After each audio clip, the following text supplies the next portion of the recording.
여러분들이 잘 아시는 것처럼 엘리야는요, 열왕기상 17장에서 엄청난 능력을 행합니다. 그죠? 갈멜산에서 바알 선지자 450명과 싸워서 이깁니다. 하늘에서 불이 내려오는 엄청난 하나님의 능력을 나타냅니다.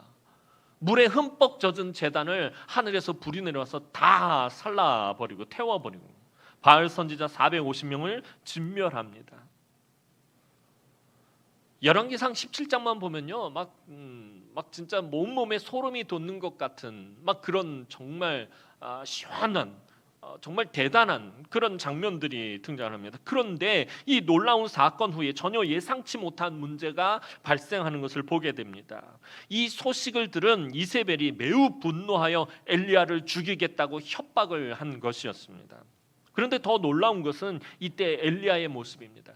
이런 엄청난 사건을 바라보면요, 사람이 기본적으로 듣는 생각이 뭐냐면 두려움이 들어야 돼요. 하늘에서 불이 내려와서 아예 물에 흠뻑 젖은 제단과 제물을 태웠다라는 사건, 그리고 백성들이 들고 일어나서 바알의 선지자 450명을 죽였다는 사건을 접하게 되면 제일 먼저 들어야 하는 마음은요, 분노가 아니라 두려움이에요. 그런데 이세벨은 전혀 두려워하지 않고 있다라는 것입니다. 그리고 오히려 엘리야를 죽이겠다라고 아주 기세등등한 모습을 보게 됩니다. 그런데 더 놀라운 것은 이때 엘리야의 모습입니다. 3절 상반절 말씀 한번 보도록 하겠습니다. 오늘 3절 상반절 말씀입니다. 시작.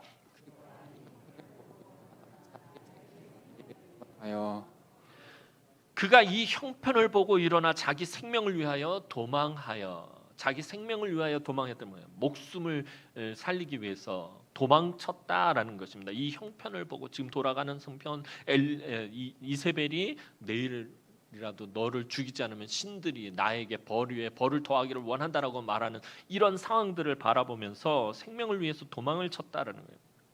이세벨의 협박을 듣자마자 열왕기상 17장에서 그 용감무쌍했던 엘리야가 꼬리를 내리고 그냥 냅다 도망을 쳐버린 것입니다. 엘리야는 지금까지 하나님의 보호하심과 인도하심, 돌보심을 그 누구보다도 강하게 체험한 능력의 선지자였습니다. 그리시네가에서 하나님께서 까마귀를 통해서 계속해서 먹을 것을 공급하시고 또 사르밧 과부를 통해서 또 공급하시는 그 하나님, 돌보시는 그 하나님, 보호하시는 하나님을 체험하고요. 또 사르밧 과부의 죽은 아들을 살려내면서 엄청난 능력을 행합니다. 그리고 갈멜산에서는 엄청난 승리를 거두고요. 3년 반 동안 기근으로 인해서 온 땅이 고통을 당하고 있었는데 엘리야가 기도하니까 3년 반의 기근이 끝나고 하늘에서 비가 내립니다. 이렇게 엄청난 승리를 거둔 엘리야가 왜 이토록 무너져 버린 것입니까? 엘리야가 이렇게 된 데는 몇 가지 원인이 있습니다. 가장 중요한 건 한두 가지만 살펴보자면 앞서서 말씀드린 것처럼 엘리야는 그간 수많은 하나님의 능력을 보여왔었습니다. 이 얼마나 대단한 능력들입니까? 그런 능력을, 그 놀라운 하나님의 능력을 보고 듣고도 사람들이 변하지 않았다라는 것이 가장 큰 문제였다라는 것입니다. 이런 강력한 하나님의 능력을 보았으면 사람들이 변해야 합니다. 다 두려워서 옷을 찢고 회개하고 하나님 앞으로 돌아와야 합니다. 그것이, 그렇게 하는 것이 정상입니다. 오늘 저와 여러분들이 만약에 정상이라면 이 시간에 정말 하나님의 큰 놀라운 기적을 체험했다면은 하나님 앞에서 우리가 막 회개하고 하나님 앞에서 온전히 낮아지고 하나님 앞에서 우리가 더 가까이 가는 우리의 믿음이 독특한 그런 모습을 보이는 게 정상입니다. 그런데 예를 들면 그거예요. 오늘 저와 여러분들이 예배를 드리다 하나님의 놀라운 기적을 체험했는데 전혀 변하지가 않아요. 전혀 감동이 없어요. 전혀 아무런 느낌이 없어요. 지금 이스라엘이 그랬다는 거예요. 이스라엘 영적 분위기가 하늘에서 불이 내려와서 그 물에 흠뻑 젖은 제단과 제물을 태우는 모습을 보고서 변하지 않았다라는 것입니다. 물론 백성들이 그때는 잠깐 군중 심리에 의해서 여호와는 하나님이시로다라고 외치며 바알의 선지자들을 잡아 죽이기는 했지만 그렇다고 해서 그들이 근본적으로 변화된 것은 아니었습니다. 백성들이 하나님을 두려워하며 우상을 버리고 하나님께로 돌아와야 하는데 그들이 잠깐 하나님께 돌아오는 듯하다가 다시 강팍해지고 다시 우상에게로 돌아가 버렸다는 거예요. 그런 백성들을 보고서는 엘리야가 절망해 버린 것입니다. 게다가 현장에서 이 모든 일을 누가 생생하게 지켜보고 있었냐면 아합 왕이 그 현장에 있었다는, 갈멜산 그 정상 그 현장, 그 놀라운 그 기적의 현장에 아합 왕이 분명히 있었어요. 그것을 목격했던 그 아합 왕이 전혀 변하지 않았다는 거예요. 하나님을 두려워하지 않고 있다는 거예요. 그 소식을 또 분명하게 들은 이세벨이 하나님을 두려워하지 않는다라는 것입니다. 3절에 그가 이 형편을 보고 일어나라고 기록된 것은 엘리야가 단순히 이세벨의 협박 때문에 도망친 것만은 아니다라는 것입니다. 엘리야의 주변의 모든 상황이 그로 하여금 도망하게 한 것입니다. 하나님의 말씀을 듣고도 하나님의 능력을 목격하고도 변하지 않는 사람들이 엘리야를 완전히 지치게 만들었던 것입니다. 이제 엘리야는 아주 급하게 도망을 칩니다. 3절 하반절 말씀 보도록 하겠습니다. 3절 하반절 말씀입니다. 시작. 유다에 속한 브엘셀바에 이르러 자기의 사환을 그곳에 머물게 하고. 자, 이세벨이 너 내 손에 잡히면 너 죽어. 막 지금 그런 게 협박을 한 거예요. 이 이야기를 듣자마자 냅다 도망을 쳤는데 어디에 지금 가 있냐면 유다에 속한 브엘세바에 이르렀다라고 성경 말하고 있어요. 자, 갈멜산은요 북쪽 이스라엘에서 이 북동쪽 저 최고 위쪽에 있어요. 그러니까 그 북쪽 이스라엘 나라의 맨 위쪽 그 국경지대에 있는 게 갈멜산이에요. 근데 브엘세바는 어디냐면 남쪽 유다 왕국의 맨 밑에 남쪽 국경지대에 있는 마을이 브엘세바입니다. 그러니까 북쪽 이스라엘에서 활동하던 엘리야가 어디에 와 있는 거예요? 지금 남쪽 유다 땅, 그것도 맨 남쪽 그 국경 지역에 지금 거기에 와 있다라는 것입니다. 그러니까 엘리야가 지금 얼마나 멀리 도망했는지 북쪽 이스라엘 영토를 벗어나는 정도가 아니라 북쪽 이스라엘에서 잠깐 바깥으로 이렇게 도망하는 정도가 아니라 아예 유다 왕국 남쪽 국경을 지나가 버렸다라는 것입니다. 엘리야는 유다 왕국의 땅도 벗어나서 한참 밑에 남쪽에 있는 광야길로 들어가 버렸습니다. 그리고 하룻길쯤 가다가 한 로뎀나무를 발견하고 그 아래 털퍼덕 주저앉아 버렸어요. 이제 그곳에서 엘리야는 낙심하여 하나님께 죽기를 간구합니다. 4절 말씀 보도록 하겠습니다. 4절 말씀입니다. 시작. 로뎀나무 아래에 앉아서 자기가 죽기를 원하여 이르되 여호와여 넉넉하오니 지금 내 생명을 거두시옵소서. 이 말은 너무나 힘들고 마음이 상하고 어려운 상황을 역설적으로 표현한 것입니다. 그러니까 엘리야가 그만큼 충격을 아주 많이 받았다라는 것을 표현하고 있는 것입니다. 자, 그런데 지금 엘리야가 죽기를 원하여서 하나님 지금 내 생명을 거두십시오. 내가 너무 힘들어 죽겠습니다. 나를 차라리 죽여주십시오라고 지금 말하고 있는데, 그런데 지금 엘리야가 정말로 죽겠다고 말하는 것인가요? 이건 문자 그대로 받아들이면 안 돼요. 여러분, 우리 아마 아까 예배당 들어오면서 다들 그랬어요. 오늘 제일 많이 했던 말이 뭐예요? 더워 죽겠다. 더워 죽겠다. 아, 더워 죽고 싶어. 그런데 그게 정말 죽고 싶다라는 표현은 아니잖아요. 그만큼 덥다라는 거예요. 지금 나를 죽여주세요라는 말은 뭐예요? 그만큼 자기가 고통스럽고 힘들다라는 것을 지금 표현하고 있는 것입니다. 그가 정말 죽기를 원했다면, 엘리야가 정말 죽기를 원했다면 엘리야를 죽이려고 조금 전에 누가 협박을 하고 있었어요? 이세벨이 협박하고 있었잖아요. 내가 너를 죽이겠다. 죽고 싶었다면 엘리야가 이세벨과 싸우다가 죽어야 돼. 그래야지 모양새라도 좋아요. 죽고 싶으면은 이세벨과 싸우다 죽으면 그만입니다. 그런데 그가 아까 말씀드렸잖아요. 생명을 위해서 도망했다라고 말하고 있잖아요. 생명을 위해서 도망을 쳤다라는 말은 다시 말하면 살기 위해서 도망을 쳤다라는 거예요. 살기 위해서 이 먼 곳까지 도망을 와서 남쪽 유다로 도망오는 것이 아니라 남쪽 유다까지 벗어나서 그 남쪽 이 광야길까지 들어온 이유는 뭐예요? 살기 위해서 도망을 친 거예요. 살기 위해서 이 먼 곳까지 도망을 와서 하나님께 죽여달라고 지금 하소연하는 것, 뭔가 앞뒤가 맞지 않는 말이잖아요. 살려고 도망쳐서는 하나님께는 죽여달라고 말하는 것은 말이 안 맞는다라는 거예요. 그러니까 엘리야가 지금 사실 죽여달라고 하는 것이 아니라 반대로 말하고 있는 거죠. 지금 엘리야가 뭘 표현하고 있는 거예요?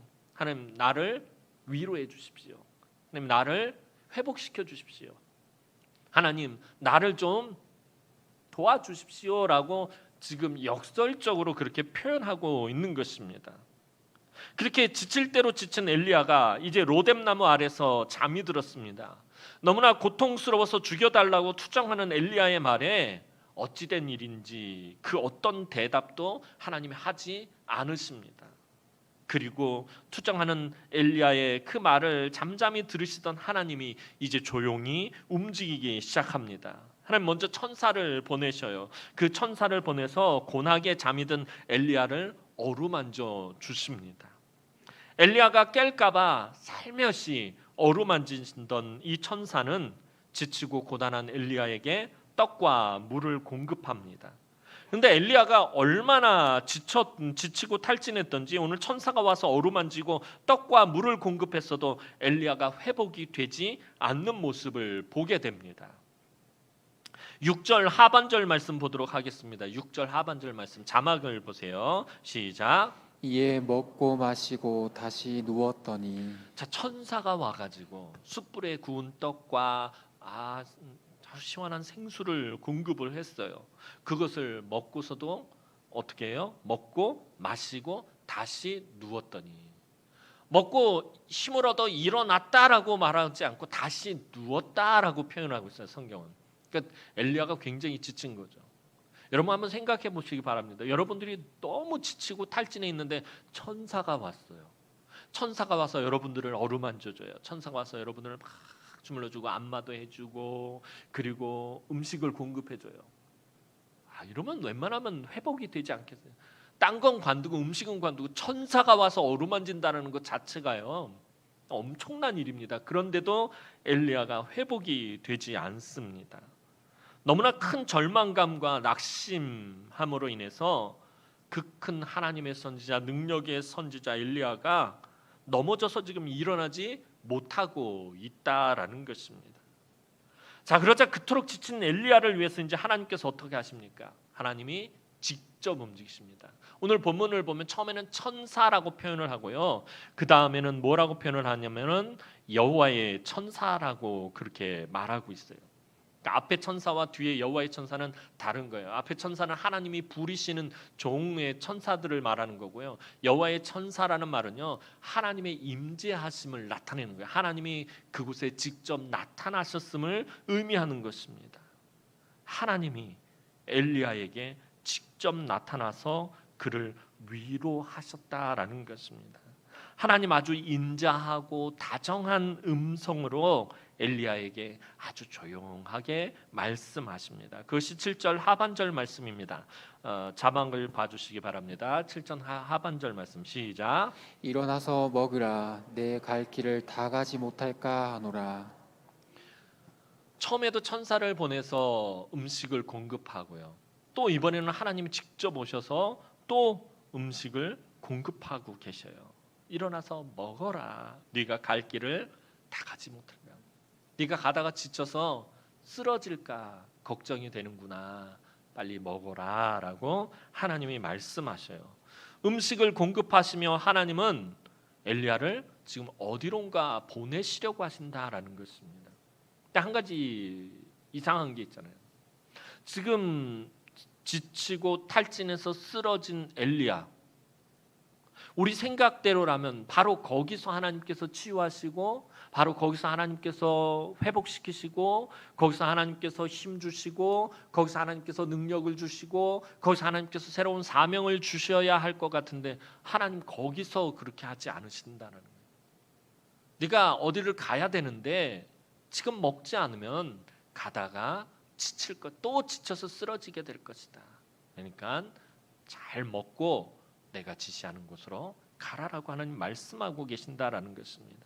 하나님 지쳐서 쓰러진 그곳에서 치료하시고 회복하시는 것이 아니라 특별한 장소로 엘리야를 이끌고 계신다는 거예요. 그곳으로 이끄시기까지 하나님은 또 이 공급과 도움을 멈추지 않으시는 것을 보게 됩니다. 마태복음 15장을 보면 예수님께서 사흘째 주님을 따르느라 아무것도 먹지 못한 사람들을 보시고 불쌍히 여기시면서 말씀하십니다. 마태복음 15장 32절 말씀 보도록 하겠습니다. 시작. 내가 무리를 불쌍히 여기노라. 그들이 나와 함께 있은지 이미 사흘임에 먹을 것이 없도다.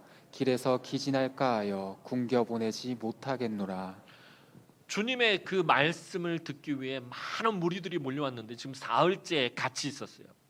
주님이 얼마나 열심히 말씀을 가르치고 그 말씀의 은혜를 누리고 사람들이 이제 그들을 돌려보내야 되는데 주님이 그들을 보시더니 너무 불쌍한 거예요. 사흘째 같이 있었지만 아무것도 먹은 것이 없다는, 사흘, 3일 동안 아무것도 먹지 않았다면 얼마나 배고픕니까? 우리가 한 끼만 굶어도 너무 배가 고픈데 지금 사흘째 아무것도 먹은 것이 없어요.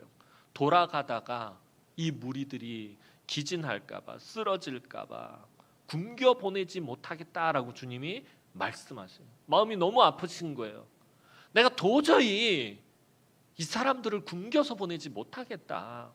이에 예수님은 떡 7개와 물고기 2마리로 4,000명을 먹이시는 기적을 나타내십니다. 말씀을 듣기 위해 몰려왔던 무리를 돌려보낼 때 그들이 아무것도 먹지 못해서 돌아가는 길에 쓰러질까 봐 주님은 너무나도 애틋한 마음으로 먹이시고 나서야 보내셨다는 것입니다.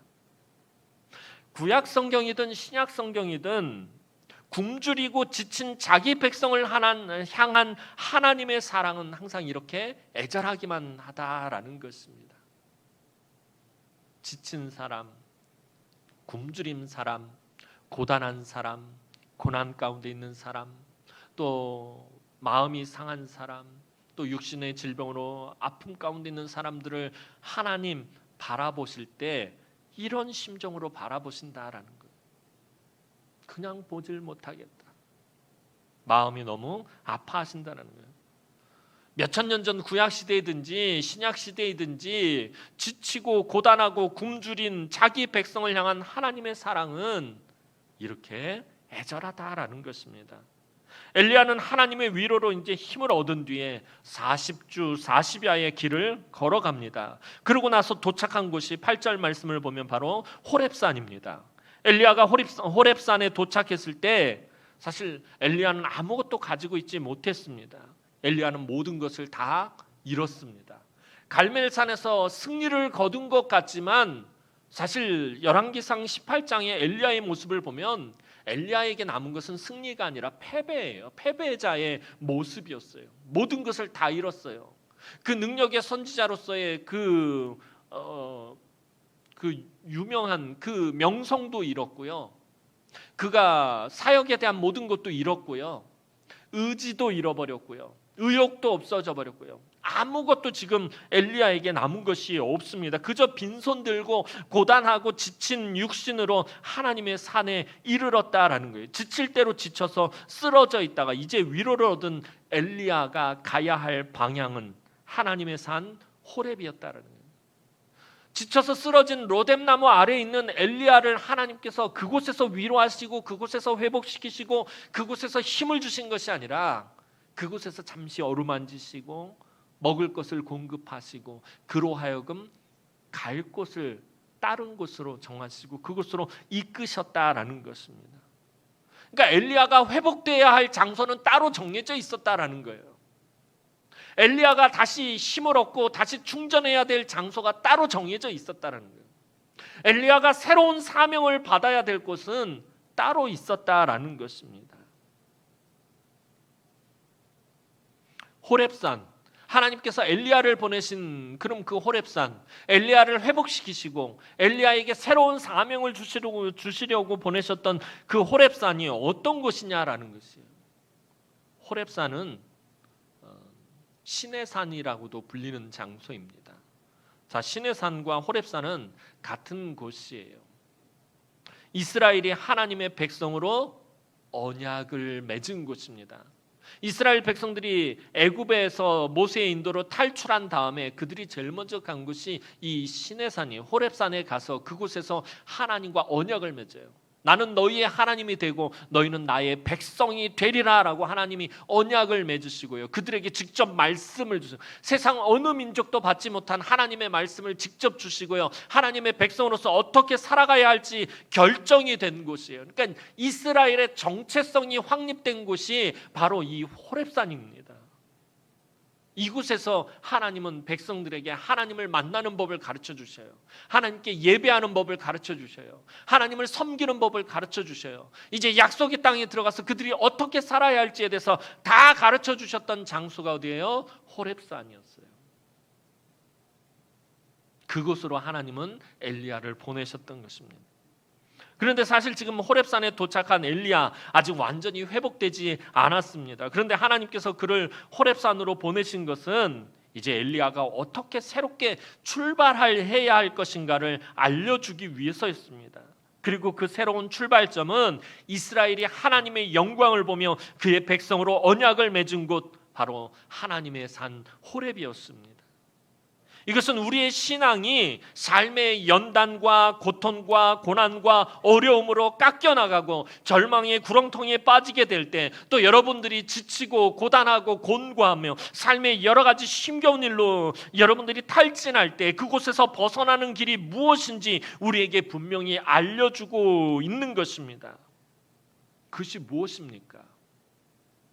내가 하나님을 처음 만난 곳으로 돌아가게 하신다라는 거예요. 하나님은 내가 물질이 없어서 힘들어하는 그곳에서 하나님은 나를 회복시키시는 것이 아니라, 내가 건강을 잃어서 정말 아파하고 있는 그곳에서 회복시키시는 것이 아니라, 내가 삶의 어떤 고민과 문제들로 지치고 쓰러진 그곳에서 하나님 나를 회복시키시는 것이 아니라, 내가 하나님을 처음 만난 곳으로 하나님은 나를 이끄신다라는 것입니다. 사랑하는 성도 여러분, 우리는 3년째 지금 코로나로 인해 많은 제약을 받으며 살고 있습니다. 특히 교회의 모든 것이 멈추고 예배와 모임이 제약을 받아왔습니다. 이제 조금씩 모든 것을 회복하고자 합니다. 우리가 6월부터는 예배도 1, 2부로 나누어서 드리던, 사회적 거리두기 때문에 1, 2부로 나누어서 드리던 예배를 이제 합쳐서 드리고 있습니다. 오후 예배도 구역 예배도 남녀 전도회, 전도단, 새가족부 각 부서의 모든 것이 회복되어야 합니다. 그런데 지난 2년 반 동안 모두가 코로나로 많이들 지쳐 있습니다. 어디서부터 다시 시작해야 할지 사실 막막하고 막연합니다. 또한 신앙생활뿐만 아니라 삶의 지경도, 여러분의 삶의 지경도 사실 녹록하지 않습니다. 앞으로 모든 것이 다 좋아지고 더 나아진다라는 그 어떤 보장도 우리에게는 없습니다. 힘이 들고 지치는 일만 넘쳐나고 있습니다. 이럴 때 우리 어찌해야 하는 것입니까? 엘리야는 그동안 열심히 맡겨진 사명에 충성을 다했어요. 엘리야가 농땡이 친 적 없어요. 하나님 맡겨주신 사명 말없이 순종하며 지금까지 달려왔어요. 목숨 걸고 충성을 다했어요. 하지만 그도 연약한 인간이기에 그만 지치고 낙심하게 되었습니다. 무엇을 어찌해야 할지 몰라서 그냥 멀리 도망을 쳤고 로뎀나무 아래서 지쳐 쓰러져 있었습니다. 그러자 하나님이 먹을 것을 공급하시며 그를 어루만지시고 위로하셨습니다. 그리고 그를 회복시키시기 위해서 하나님은 그를 하나님의 산 호렙으로 보내셨다라는 것입니다. 여러분, 저와 여러분들이 지치고 공고할 때 우리가 해야 할 일이 무엇입니까? 사실 저와 여러분들이 해야 할 일은 하나도 없어요. 제가 탈진했다고 해서 제 힘으로 다시 회복되어지는 것 아니에요. 중요한 것은요, 여러분들이 힘들고 고단하고 지치고 쓰러진 그곳으로 하나님이 찾아오셔서 여러분들을 어루만지신다라는 거예요. 그리고 여러분들이 회복될 수 있는 곳으로 여러분들을 이끄실 때, 그때에 여러분들이 그 하나님을 붙잡아야 된다라는 것입니다. 내가 노력하고 내가 애쓰고 수고해서 내가 회복되어지는 것이 아니라 여러분들이 지치고 쓰러진 그 현장으로 하나님이 찾아오신다라는 것입니다. 그리고 여러분들을 어루만지시고요, 위로하시고요, 그리고 여러분들이 정말 회복되어져야 할 것으로 여러분들을 이끄셔요. 근데 그때에 우리가 그 하나님을 붙잡지 못하고 그 하나님을 따라가지 못하면 여전히 우리는 지치고 곤단하고 곤고한 상태로 그냥 쓰러져 있을 뿐이에요. 그런데 그때에 나를 위로하시고 회복시키기 위해서 나를 특별한 곳으로 이끄시는 그 하나님을 힘들더라도 내가 너무나도 지쳤을지라도 그 하나님을 붙잡고 따라갈 때에 비로소 내가 완전히 회복되어지고 다시 새로운 사명을 받게 된다라는 것입니다. 하나님께서 이 엘리야가 회복되어질 때 엘리야가 한 것 하나도 없어요. 그냥 냅다 도망친 것밖에 없잖아요. 그런데 하나님이 그를 찾아가셨어요. 그리고 그를 위로하시고 그를 호렙산으로 이끄셨어요. 그런데 엘리야가 호렙에 가지 않았다면 그의 모든 것들은 그냥 그 로뎀나무 아래서 끝나버렸을 것이에요. 그러나 그가 호렙으로 하나님의 그 말씀을 의지하고 힘들고 어렵고 고단하다 할지라도 그 자기를 이끄시는 하나님을 따라갔을 때 그가 그곳에서 새롭게 회복되어질 수 있었다는 거예요. 그곳은 이스라엘 자손이 하나님의 백성으로 언약을 맺은 곳이었고요. 세상 그 어느 민족도 받지 못한 하나님의 말씀을 직접 받은 곳이었고요. 하나님께 예배하는 법을 배웠던 곳이었고요. 하나님의 임재하심을 목격한 곳이었어요. 하나님은 바로 그곳에서 엘리야를 회복시키시고 그에게 새로운 사명을 주셨습니다. 오늘 우리 성도들도 많이 지쳐 있어요. 코로나로 지금까지 힘들게 쌓아온 많은 것들이 무너져 버렸다는 거예요. 이 코로나가 고약한 것이 뭐냐면 우리 교회가 올해 70년인데 지난 67년 동안 쌓아왔던 모든 것들을 2년 반 동안은 그냥 무너뜨려 버렸다라는 것입니다. 코로나로 인해 몸과 마음이 지쳐버린 여러분, 지금은 로뎀나무 아래에 또 다른 엘리야와 같은 사람들입니다. 하지만 하나님께서는 결코 여러분을 외면하지 않을 것이고 여러분들을 그냥 내버려 두지 않으십니다. 목사님, 하나님 내 삶에 찾아오지 않으신 것 같아요. 여러분들 힘들고 지치고 고단한 그곳에서 잠깐만 귀를 기울여 보시기 바랍니다. 하나님이 분명히 여러분들을 찾아오셨고 어루만지셨고 위로하셨고 여러분들을 정말 필요한 회복의 장소 특별한 곳으로 이끄시려고 했는데 여러분들이 거기에 반응하지 못했을 뿐이에요.